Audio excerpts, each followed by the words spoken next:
Hi, everybody. My name is Sarah, Pearls of Wisdom and Food, but that doesn't really matter today. Today is episode, I believe, number 8 of Friday with a Friend. And this is Kim S., and she comments frequently on, on my channel. And I was looking forward to getting her in here. And so here she is, and we're just going to dive into her story. And every now and then I will hop in and with a question to prod more out of her. So, are you ready, Kim? I'm ready. Welcome. I'm so Hello. glad you're here. I am glad to be here. Thank you. You're welcome. All right. So, some people like to start at the end, like where I am today, and work backwards. Or Okay. some people like to start at the beginning, where, the food issues began to kick in. So, it's totally up to you. I think I'll start at the beginning. Food issues were there as pretty much as long as I can remember, and definitely an addiction to sugar. And I used to say that all the time, and it's one of those things that just sounds like, oh, you're being so cute. You have an addiction. But seriously, I couldn't stop. I had a friend when I was young, and I remember she would tell me, oh, I'm craving cookies, and she would have two. And I'd look at her and think, are you crazy? I'd need a bag every day for 3 weeks, and then maybe it would be gone. So I felt like I couldn't relate to a lot of people, and a lot of people couldn't relate to me. Um, I have a very long history of dieting, and I've shared with you before that I joined Weight Watchers 6 times, which, if the first time doesn't work and the second time doesn't work, why did I go 6 times? I'm not sure. So I got to a point where I kind of just figured dieting's not going to work for me, and I need to accept myself the way I am. And probably about 7 or 8 years ago, I was having chest pain. So I went to a cardiologist, and she said that I did have high blood pressure, but she didn't think the chest pain was heart related. It sounded like it was gastrointestinal. So she prescribed blood pressure medicine, which I took very reluctantly. But she's one of my doctors who I call a thinking doctor, meaning she's not boxed in by conventional thought. And she did tell me she thought that I could get off it with diet and exercise. So there's the word diet again, right when I decided I didn't need it. Backtracking again, the gastrointestinal thing, I experimentally stopped gluten and the pain went away. So that was my first real experience of controlling how I felt with diet. So yeah, dieting and losing weight really wasn't happening. So I moved on to exercise. And it took me a while to find my groove. I found something I really loved, exercised hard, and I did get off the medicine. That was great. And around that time, I discovered paleo, which I enjoyed, but still I could find a way to manipulate it to get the carbs that I was craving. I had lots of fruit, lots of potatoes, beets, carrots, all the things that gave me sugar without actually being sugar in my mind. So eventually that went by the wayside. And I like to watch TED Talks every now and then. So one day I was just kind of hopping around, and I found Sarah Hallberg's talk. I knew you were going to say her. Yes, and I want to look at the exact title. It was Reversing Type 2 Diabetes Starts with Ignoring the Guidelines. I didn't have type 2 diabetes that I know of. I'd never been tested for it either. But everything she said I related to. And I thought, oh my gosh, someone understands me. So that day, I started low carb, high fat. And it was working, and it wasn't torture. But a couple of months into it, my son had his birthday, and I thought, I got this thing in the bag, so I'm just going to enjoy his birthday treats with him.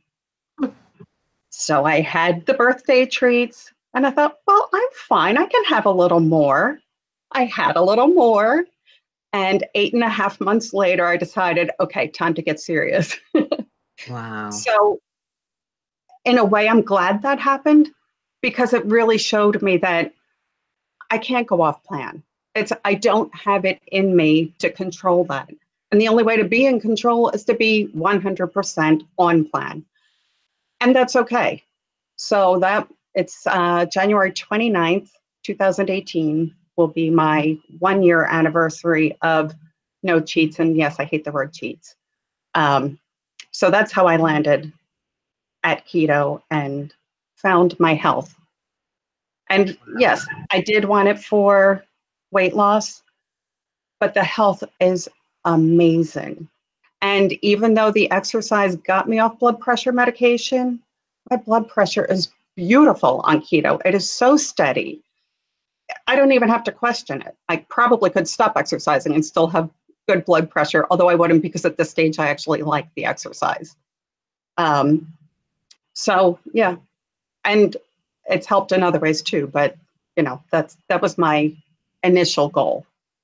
And isn't it easy to do your keto 100% rather than trying to well, if I do keto like 85, 90%, I've heard people say that. And it's like, yeah, there's your 8.5 months later with the birthday cake, right? Exactly. Yes. Because even if you don't experience an immediate response to that so-called cheat, then that starts messing with your mind thinking, oh, well, I can play around with this.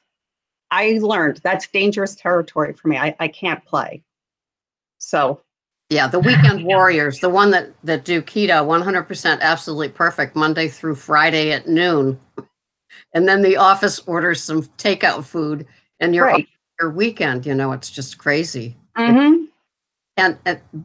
But back to the Weight Watchers, so many of us, this time it'll be different. Uh-huh. And the excitement of the phone with the scanner, every time they did a little upgrade, and going to the store and buying all these standard American diet sort of things with the points. And I think that when people segue into the keto, sometimes they find that they're still in that points mindset. Mm-hmm. Well, if I can have 20 total carbs, then, and I've got 10, then I can go buy some Dave's organic bread and have a slice of that. Right. It takes a while to get, no. What it means is you can have a salad. Yes. Or two more Brussels sprouts. Even worse for me is all of that time on Weight Watchers and other diets too. I mean, I've done a lot of goofy things, but I'm using Weight Watchers because that's what most people are familiar with.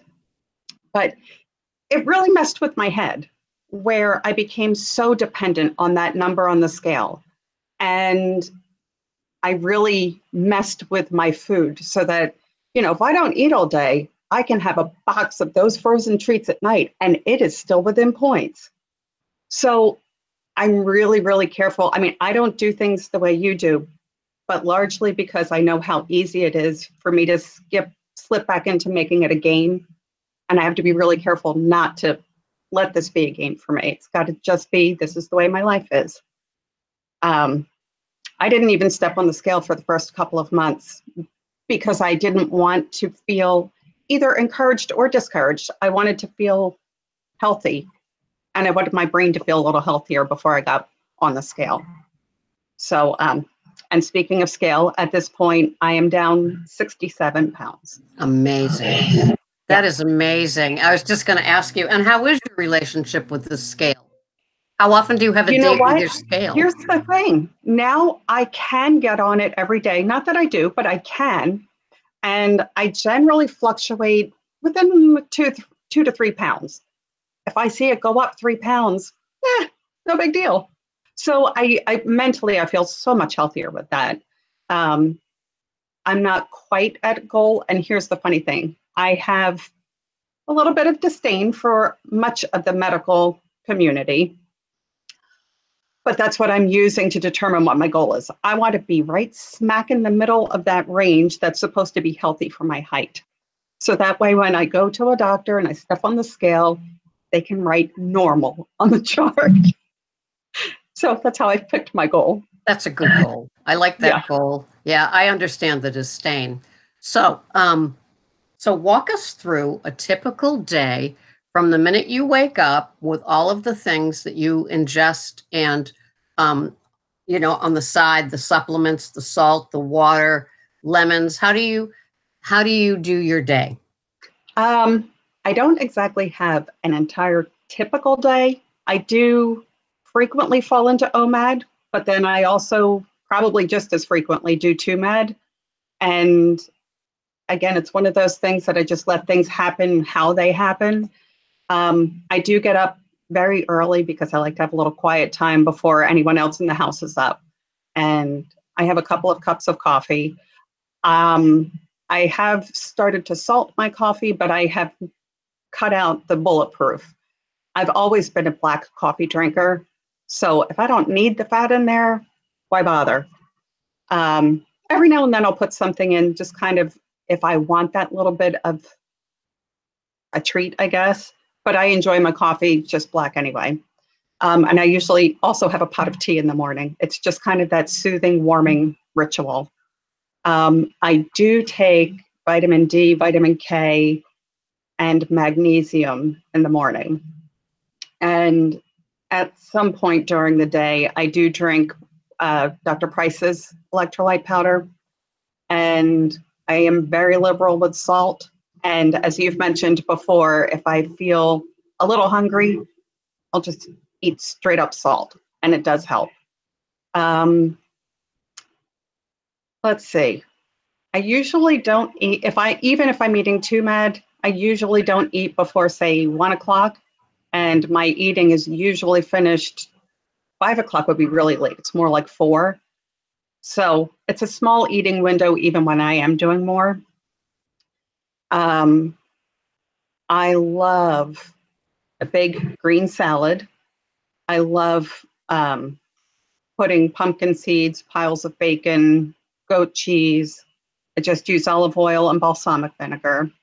But a lot of those things feel like treats to me. So, that is a treat having that. Um, I don't ever hesitate to meet people out for usually lunch, occasionally breakfast, and I usually get eggs with 2 sides of meat, um, and that's okay. Um, my husband just recently started keto with me after 11 months, so I'm very excited about that. And he enjoys having something to look forward to. So I have been experimenting more with some recipes and I usually do batch cooking and just leave it in the fridge so that anybody can pick on it when they need it. Um, so I don't know if that answered the typical question, Day. It does. And I didn't hear any dairy. Oh, um, yeah, I did discover that I have a dairy sensitivity. Um, and that doesn't mean I have eliminated it entirely. I try to keep it down, but I do love it. So I do still have some. Goat cheese does not seem to bother me, so I'm okay with that. And if I ever have something like heavy cream, that's a big treat, and I do that very sparingly. And certain other cheeses I'll have, but I know that I may pay a price for it. And the funny thing is, the price that I pay, that's the most noticeable, is I get pain in my lower back and hips. Wow. Yeah. Interesting So observation. it's, and the funny thing is, the same cardiologist, my thinking doctor, who I love, I mentioned that to her, and she said she actually discovered the same thing, that dairy makes her feel like she has arthritis. So I throw that out there just in case anyone's still experiencing pain. Give it a try. That's why I like these interviews, because you can hear something that is very non-conventional.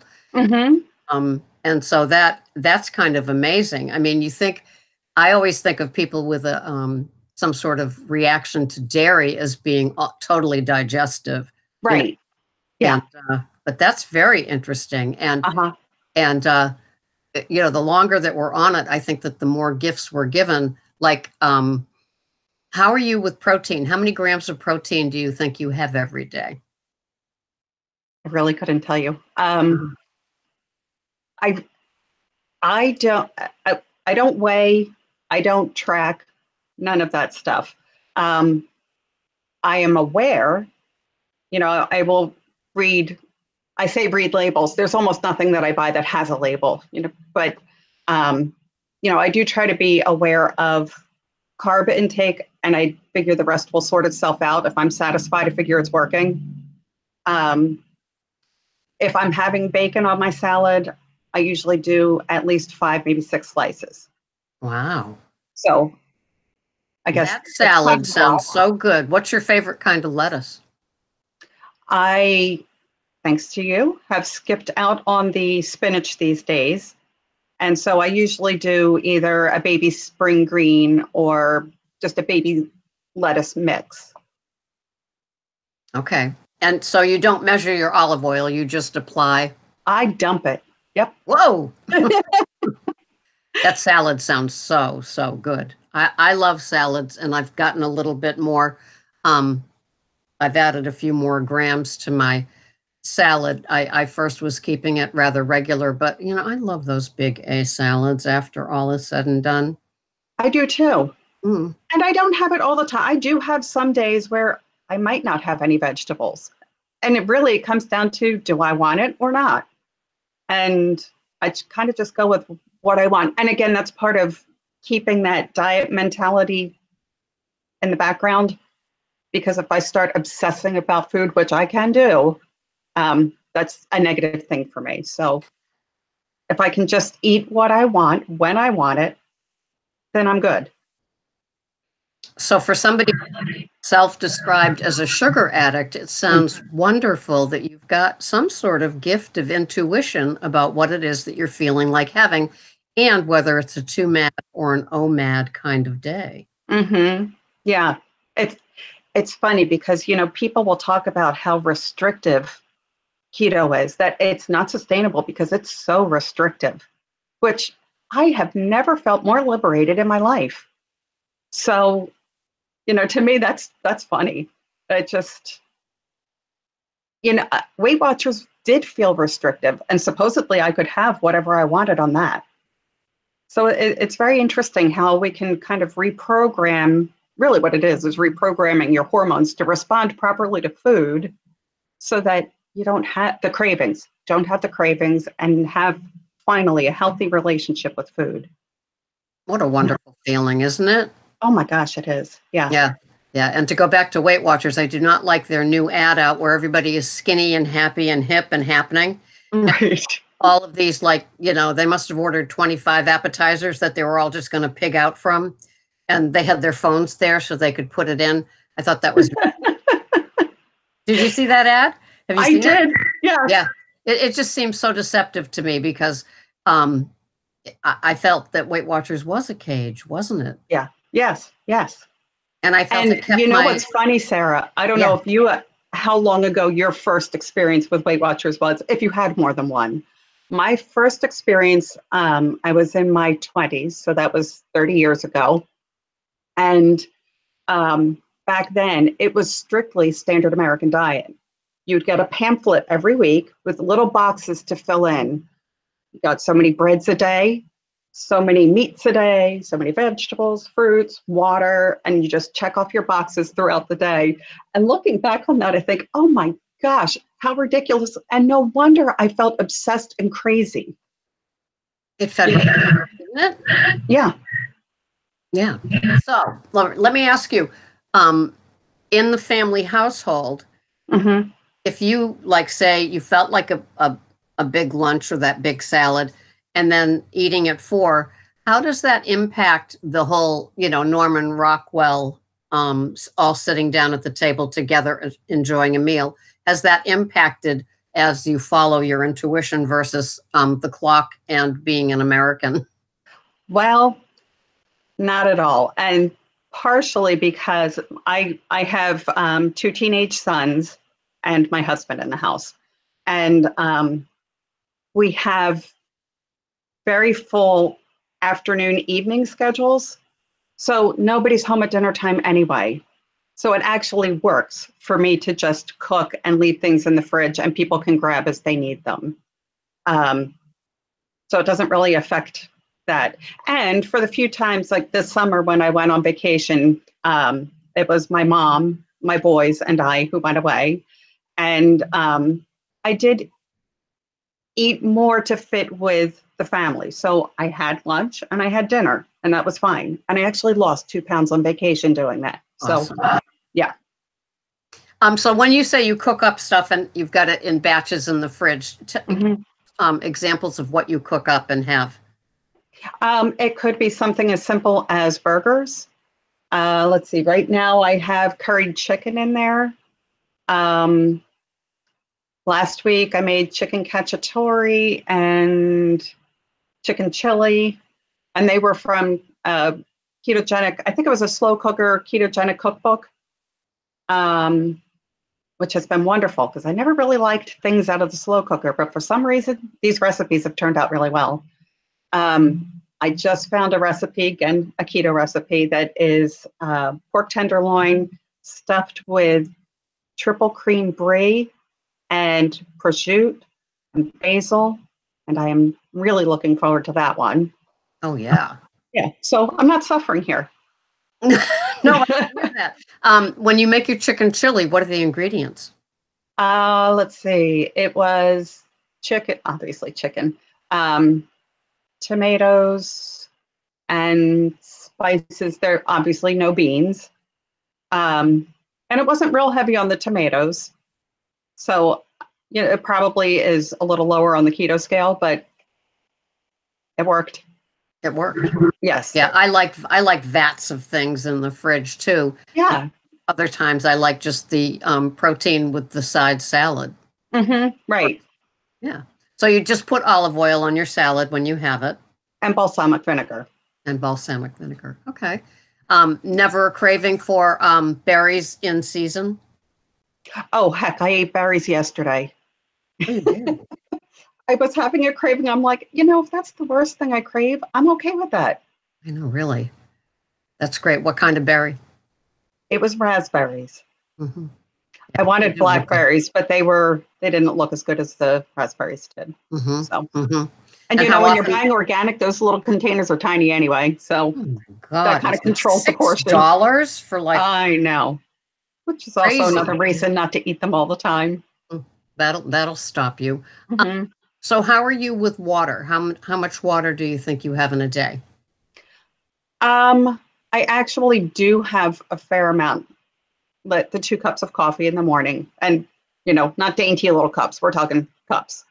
I usually do at least 1 pot of tea, herbal tea, and sometimes a second one. I usually have a liter of either seltzer or mineral water. And it's not because I feel like I have to get in the water, but it's something that kind of satisfies that hand to mouth thing. So, I'm not doing myself any damage, and I'm still having things that I enjoy, and I mix it up enough that I feel like I have a variety of flavor.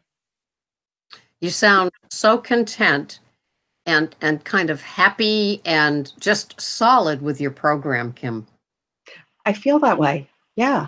It's, as I said, liberating. Never in a million years would I ever expect to find something that didn't feel like a chore, which brings me to a word, Sarah, that has always bothered me, and that's willpower. Because to me, that's always implied that I failed at diets because I didn't have willpower.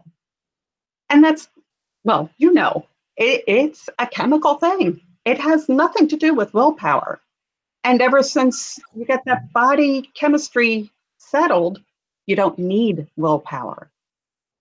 So he's just a person that's had a couple of seats behind me in homeroom. Willpower. I know exactly what you mean, and that whole white knuckle buckle in, sister. It. How much damage did that do to us too? When how much did you go to bed hungry when you were on Weight Watchers? Oh my gosh, I would go to bed because I was hungry. I remember that with sugar too. That being practically in tears because there was that struggle of I want sugar, I shouldn't have it. I'm going to go to sleep because that's the only way I can control myself. It just, for people who don't have that issue, it's so hard to imagine. But yeah, it can really take over. You've had your 51 weeks now. Happy Ketoversary next week. And when this airs, it'll already have passed. Yes. But that is great. The things that you've learned about yourself in your 51 weeks. And I look back at my low carb, high fat, and it was so totally different than how I am now. Mm-hmm. You know, Yeah, and there are still things that can be tweaked. And I kind of go in phases. I will say in the beginning, I did rely on the bulletproof coffee, not because I needed something in my coffee, but I wanted something, the fat to kind of hold me over and feel like I had something. I also did fat bombs for 9 or 10 months. And then I eventually dropped those. But I listened to Dr. Berry not long ago saying how he relied on them for a while and then said, okay, I don't need them anymore. It's like, oh, okay. And that is how I feel. I don't need it anymore. But for a time, they were helpful.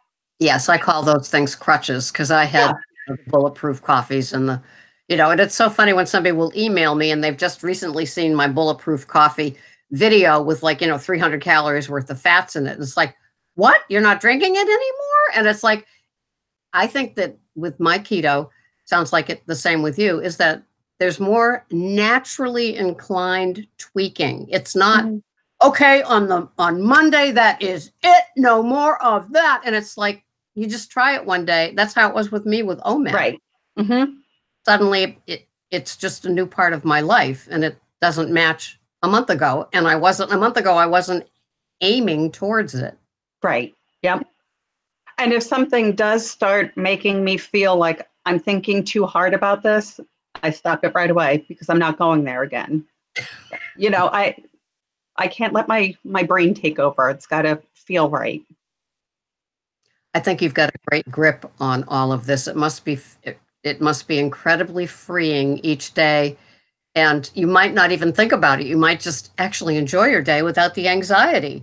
Exactly. And, two teenage boys, I still have all kinds of junk in the house. It doesn't bother me. I don't want it. The other day, I have a small obsession with peanut butter, which I'm trying to break. But I ran out of my peanut butter. My peanut butter is peanuts, nothing else. And my son's peanut butter has some sugar in it. I'm like, I just want a little taste because I want that peanut butter. And I tasted it and I thought, oh my gosh, this is disgusting. So I was amazed at my response to that. I think that I like little moments like that because it really does show me that I've changed. I know I've changed, but it's one of those little things that proves it. funny when it hits the palate and you go, oh, Yes. yeah, wow. And walking through the grocery store, the smells that used to be enticing, now I smell it and think, oh my gosh, it just smells chemically and gross. So true, that chemical smell. Uh-huh. Hmm. Yeah. Well, this has been great, Kim. I'm so glad that you volunteered for this and shared your story. I love seeing you literally live. You're beautiful. You've sent a picture, and the picture belies how beautiful you really are. I just love how you've grown into this. It's like you're not getting older; you are getting better. Not to coin, a corny ad, but Thank you. well, and you look so at peace. And how nice that your husband has joined in. Yes, it is. Hopefully he will love it as much as I do. Yeah. And if not, If I cook for him and he has it sitting there, it really can't get any easier. And he's over the hump where he said he's starting to feel better. Because I felt awful in the beginning and he didn't feel great in the beginning either. yeah. I just tell people to drink the mineral water and have the salts and all that kind of stuff. Yeah. I think I can't imagine going keto after standard American diet. I think my 18 months of low carb, high fat kind of were training wheels. Yeah. The keto. Did you ever do carnivore? Not intentionally. Well, by that, I just mean that I do have days without vegetables. But I enjoy them too much. I don't feel the need to be without. So, yeah. And how are you bloat part of veggies? Uh, yeah. Well, for the most part, not a problem for what I eat, but I have noticed broccoli can cause a little bit, but I don't have it often. Yeah, I figured the bloat from grainy, sugary things was a whole lot different than bloat from having veggies. That's how I feel. Isn't that the truth? Oh my gosh, when I went off of gluten, it's funny because, I always heard people say, "Oh, I feel so bloated." Thinking, I don't even know what you're talking about. And when I went off gluten, and I'm like, oh, now I understand bloat because it went away. And if I had a little bit, it came back. So Yeah, just, I was totally different. apparently constantly bloated and I just didn't know it. Oh yeah, and just add humidity too, right? Oh, those were Right. the summers. Well, thank you so much, Kim, for being here. Thank you, Sarah. I'm going to say goodbye to our viewers, and then it will be just you and me. So hang in there. I'll see you Okay. on the other side. Thank you so much, Kim. It was great. Thank you. All right.